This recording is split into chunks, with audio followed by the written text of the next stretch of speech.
Welcome back to the Call of Duty North American Championship 2015 presented by Xbox. I'm Gizmo, joined by Chance. A good first game, below zero, really impressive. Yeah, very talented start. Godlike obviously going huge right there. Assault having a massive game. Rise not even doing terrible. A little bit of a slow start from Miyagi, but if he picks it up in this search and destroy, I think that's going to be everything he needs to do for his squad. Miyagi's first time eligible for champs, and you have two players last year on Rise, Sender and Diabolic. Both did not qualify, so you know it's probably in the back of their minds right now how much they want their chance to be in LA, and right now, not looking good down 0-1. Oh, yeah, this Rise Nation squad clearly wants to be here. They were here about 2 hours before the event even started, scrimming with Optic Nation, doing everything they needed to do to prepare. Below zero, obviously, here too, scrimming, but you can tell how seriously Rise Nation is taking this. So this map, too, we're going to have Search and Destroy Riot. Again, I'm really looking for Miyagi to step it up, but what we're going to see a lot of is the A-site domination. A lot of teams, however, this weekend have been going against the norm and have been going straight into the opposite thing that's expected, because as soon as you do that, then the team is going to have to be prepared for both things. And if they're expecting the abnormal for you, they're not going to know what to do. And unfortunately, we haven't actually gotten the match started yet. I'm not sure what's going on with the players. Someone might have taken a bathroom break, but we're just going to try and talk you through everything we possibly can before this match is going to start. Yeah, you certainly highlighted Miyagi. This is going to be interesting because the slaying wasn't a huge difference. You had several players for Rise last map go off for 30 kills, but on below zero, you had Godlike 51. You had Assault 40 kills. So with S&D, you have to play a little bit more slowly. You have to play a little bit more cautious. Let's see how they do it. And you hit it on the head. I don't think I've seen any plans so far on B yet. Maybe if you start to get a little bit desperate, you try something different. Maybe push through prison over to B and try and mix it up a little bit.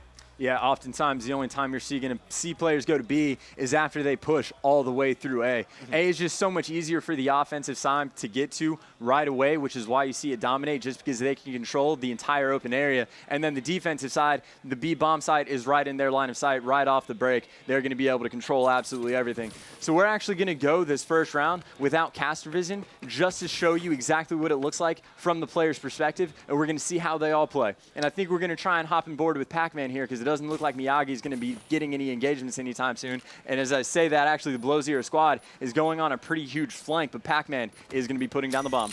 He's got the bomb down now, so 45 seconds, and he's going to try and boost away here. He does have a stun come from prison, so he's going to try and play this one slow. Lay down. He did get pet with that, so they do have an idea on where he's at right now. He's just going to peek here. Really not too many gunfights going down, and as I say that, Pac-Man gets shots in, hit markers, but does not get a kill. And right now, Miyagi goes down. Oh, and as we're saying that, several players go down in a row. 1-0 lead. That was Wolf right there, missing some shots on Pac-Man on the bomb. That is not something he needs to be doing in order for his team to win, although Pac-Man gets called out, but it does not matter. Wolf, that's not something you can do on this stage. This is the biggest match of the week for them so far. This is going to decide whether or not they are eligible for $100,000. That is not something we want to see. So I think we should kick it off with Wolf right now and see if he can do anything to pick it up for his squad. Yeah, a rough first round, but hopefully he can shake that off, and I have some trust in him. Looks like they're pushing towards A as well right now. 3 of their players. Looks like one's going to go towards prison, but right now they're kind of stacking A, and this is what we've pretty much seen all weekend long. Not too much going on with Wolf. He's kind of just seen watching as Assault right now, and really no gun battles going on just yet. Rise is actually playing this pretty similarly on defense. They have already gone on a full plank, leaving one player in their spawn just so he can spot out players. But Wolf in the spawn is able to pick up Center, who's last alive. Center able to call that out, but that leaves us right now in a 3-on-3 as Reppin able to come up behind Pac-Man. Something I'm surprised by, we haven't seen many sniper rifles come yet. That's something that you normally see quite often, sometimes out of even 3 players on the same squad. But Miyagi, last one alive in a 1 versus 3. Yeah, Reppin has the bomb, so right now below zero certainly has the man advantage, and they're going to plant. They're going to plant at B. Miyagi's just going to kind of sit down here and try and play it, so he doesn't have much choice. Once that bomb goes down, he'll have an idea on where to rotate, but as long as below zero plays this one smart, plays it near each other, there's no way Miyagi can do much here. And you see below zero there had a triangulation of the bomb site. Miyagi didn't have much of a chance there to do anything. We're going to cut the COD vision back on. We hope you enjoyed the viewer experience of not being able to see what the other players are, but we're going to move on from that. Godlike obviously continuing his domination so far with that Bal, having a great game so far. Yeah, how about Reppin? Already 3-1, if I was reading that correctly. So he's playing well right off the start. And let's go on board with him and see what they do here on this defensive side now. And it looks like now we're actually seeing some snipers come out too. Actually, both teams put him away. It looks like Reppin has a sniper rifle. Actually, it looks like he's going to try and get some picks with a thermal, but it does not look like he's going to spot anyone quite yet, as one player is pushing around from Rise around that A-bomb site. And Godlike goes down, so now a man advantage for Rise. And as I say that, Diabolic goes down. So now a 3-on-3. Reppin cannot get the snipe.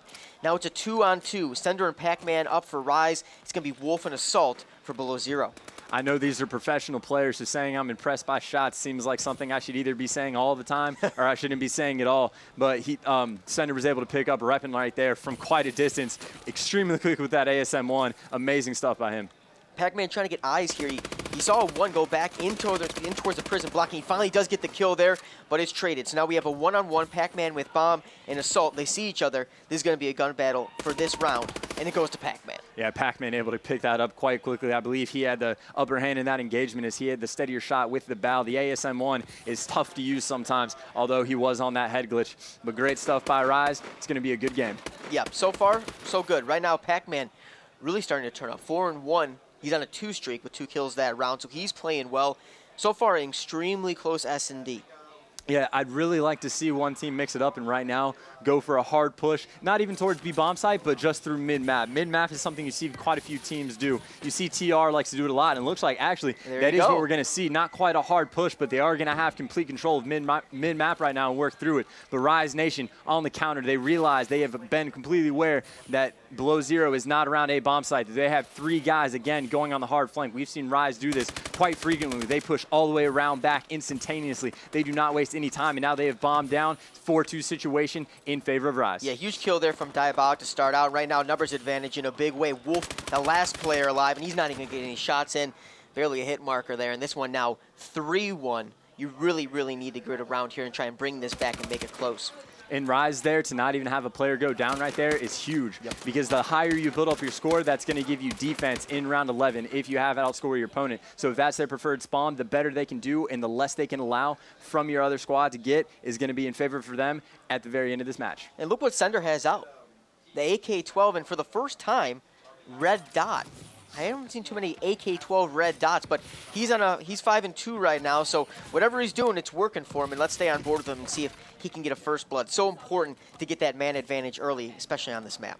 It looks like he might have spotted a player down there and fire, but that was Godlike, and he is going to back up. And it looks like 2 players are just kind of creeping around that area, waiting to see if they can sniff out when the bomb is going to be planted. And it looks like Pac-Man is on top of that right now. 43 seconds, all 8 players still around. It's about to be a bloodbath. Yep, you're about to see some gunfights go down. I think Pac-Man got eyes on there on Godlike. He certainly has now. Got shots in, but hasn't taken him down. Ooh, he's traded out. So right now, Assault and Wolf both pick up kills, and now they're in a big advantage. 2-on-4, Sender and Miyagi, the last 2 alive for Rise. Sender is able to pick up a kill right there to leave it in a 2-on-3, but all they need to do is waste as much time as possible. They just need to stay up and get 1 or 2 kills. Sender is able to pick him off. It looks like one player, Reppin, might be defusing the bomb right now. That might just be to bait out Sender. Sender with another piece. He's got a 3 kill. He might get the ace. Sender picking up the ace. That is a 7 streak for him now. Sender going massive with that red dot AK, doing anything he wants to this Below Zero squad. Him right now is dominating this match. Absolutely huge, and right there for Below Zero, that one hurts. You had 4-2 advantage, and then you drop that map. Not to mention, now you go down 4-1. You put yourself in a very tough spot right there, but what can you do? When he's playing like that, and with the AK-12, something's working, and he's just going absolutely huge. 8-2 right now for Sender. Yeah, Rise right now proving to be the dominant search and destroy team. I'd really like to hop on board with Sensor, and we're going to try to pull up the name tag real quick just so the viewer can have an idea of who we're watching. We're going to actually have contact. Sender playing extremely aggressive. Diabolic able to help clean him up that kill. Diabolic getting the 2-piece on that. Pac-Man picking up a 3rd on Reppin. Godlike is going to be your last man alive already. That was in the first 20 seconds of this round. Godlike able to pick up 1. Doesn't know where the other 2 players are. Miyagi and Diabolic have already met up with each other. They know that the bomb is down. They're going to work around this and just try and work the clock and force Godlike out of his little hiding spot. Yeah, but he got that first kill, and that is a huge one. You heard Clay talking about it last night on Alpha Stream. In those 1-on-3s, the intro kill is so important. It makes it so much more manageable in a 1-on-2. But I do like how they're playing this. Diabolic and Miyagi staying with each other so that if one does go down, they can immediately trade that last kill. Yeah, they've even got the top and bottom coverage. He's not going to be able to look up and down and shoot both of them quickly. They've set themselves in a position so they're not going to be able to get two-piece. And as I say that, they're actually coming down, and it looks like Godlike is going to get spotted. He's going to back up, and the other player, that's a nice little bait and switch. It wasn't entirely planned, but it worked out greatly for them. Rise up 5-1. Yeah, I think that was a nice pinch. You see Miyagi come around this other side, and they had a good idea where he was at, and that was executed perfectly. They've been playing this search and destroy so far extremely well, and that's why they're leading 5-1. And you like seeing this out of this Rise team to come back after what was a tough hard point for them. Yeah, honestly, I'm extremely surprised we haven't seen that many snipers. It looks like Miyagi is going to be pulling one out on offense. If we can hop on board with him and see if he's able to pick anything up with that. But really, honestly, you normally expect people to watch over A and B Street with the sniper rifles to give you some good routes. And it looks like we're going to have 2 players from Rise going to be playing picks to work these with the sniper rifles. You see Wolf on a big flank right now. He's coming all the way around, and so far hasn't seen much. He might have just gotten eyes on Diabolic. Let's see if he saw him. We saw him on COD Vision. I don't believe Wolf saw him. Right now, a 3-on-3, and as we say that, Reppin goes down. Now a 3-on-2, now down to a 2-on-2. Big kill from Wolf there as he took out Pac-Man with the ASM-1. Yeah, Sender's still having an absolutely massive game, sitting at 10-3, just dominating this Below Zero squad, doing everything he needs to for his Rise Nation team, having an extremely good performance right now. The bomb is going to be planted at A. There's going to be 27 seconds left for these teams to work with. Let's see what happens. All right, so bomb is down on A, and Sender right now just trying to look around, get eyes. It looks like we're about to see a gunfight go down. There it is. Diabolic takes out Godlike, and Sender's going to try and clean it up, and that one was quick, 6-1. So you love seeing Rise come out. Now the series is tied, and we're headed on tie series right now. Yeah, that's great for Rise to build some confidence. They did not allow Below Zero to have any sort of momentum going into this next match, showing an absolutely dominant performance. That is going to be great for their egos. Yeah, absolutely, and we talked about it.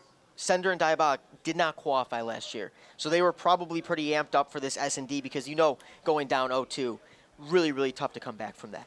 Third map, Below Zero took the first respawn, but now we're going to be going into a CTF Biolab after this break.